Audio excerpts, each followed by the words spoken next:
You told yourself you'd leave, maybe 100 times.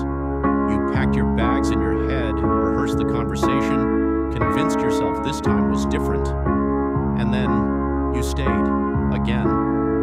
If that sounds familiar, or if you know someone trapped in exactly this loop, you're not weak, you're not stupid, and you're definitely not alone. What's happening inside your mind is far more complex than most people ever explain.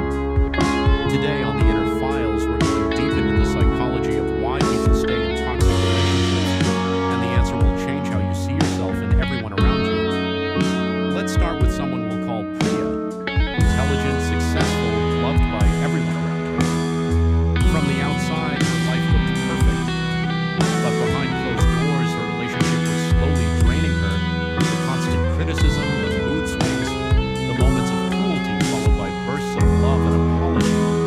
Her friends asked her the same question you might be thinking right now: why don't you just leave?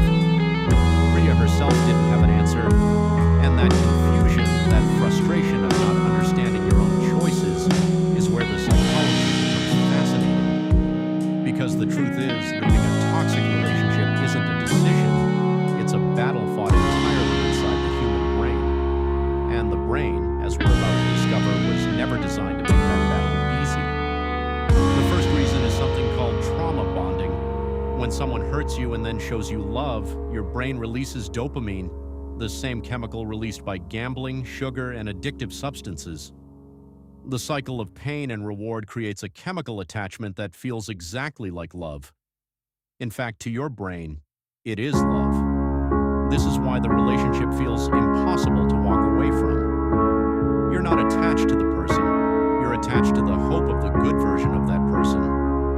The second reason is something psychologists call the sunk cost fallacy. The more time, energy, and emotion you've invested in something, the harder it becomes to walk away, even when it's clearly not working.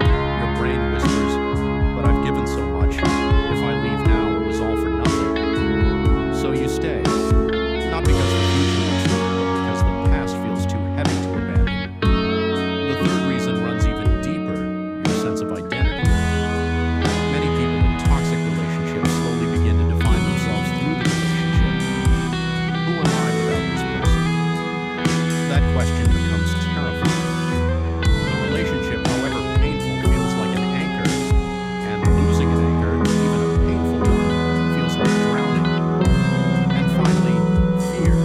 Fear of being alone, fear of starting over, fear of the unknown, fear that no one else will ever love you. These fears are rarely rational, but they are always powerful.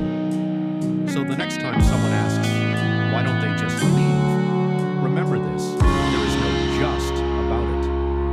The human mind is a labyrinth, and sometimes the most painful paths are the ones that feel the most familiar. Understanding this doesn't excuse the behavior of toxic people, but it does give us something more powerful than judgment. It gives us compassion for others and for ourselves. If this video made you think differently about someone in your life or about yourself, share it with them. Sometimes the most important thing we can do is help someone feel less alone in their confusion. I'm the Inner Files, and we're just getting started. Subscribe, because next week we go even deeper. Pause. What psychology